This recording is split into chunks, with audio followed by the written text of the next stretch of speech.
নমস্কার বন্ধুরা, আমার চ্যানেলে আপনাদের স্বাগত জানাই। আজকে আমি আপনাদের বানিয়ে দেখাবো সাবুর উপমা। প্রথমে আমি সাবুটাকে ভালো করে ধুয়ে ভিজিয়ে রেখে দিয়েছিলাম 1 ঘন্টার জন্যে। আমি ছোটো দানা সাবু নিয়েছি। এবার সাবুটা দেখুন ভালোভাবে ভিজে নরম হয়ে গেছে। এবার কড়ার মধ্যে তেল গরম করতে দিয়েছিলাম, তেলটা গরম হয়ে গেছে। আমি বাদামটাকে দিয়ে ভেজে নিলাম। এবার ওই তেলের মধ্যে 2টো শুকনো লঙ্কা, জিরে, কারি পাতা ফোড়ন দিলাম, দিয়ে ভালো করে ভেজে নেব।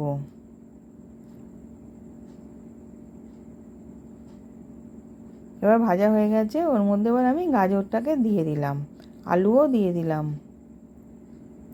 লঙ্কা কুচনো দিলাম, ক্যাপসিকাম দিলাম, দিয়ে ওটাকে ভালো করে ভেজে নেব।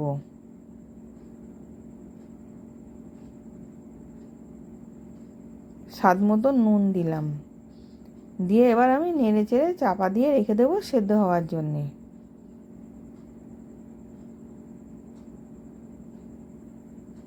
এবার সেদ্ধও হয়ে গেছে, ভাজাও হয়ে গেছে। এর মধ্যে আমি 1 চামচ ঘি দিয়ে দিলাম।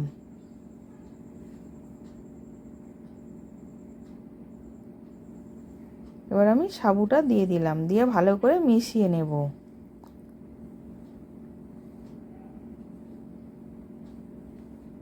এবার বাদাম ভাজাটাও দিয়ে দিলাম, দিয়ে মিশিয়ে নিচ্ছি। দিয়ে এবার রেডি হয়ে গেছে, আমি নামিয়ে নেব।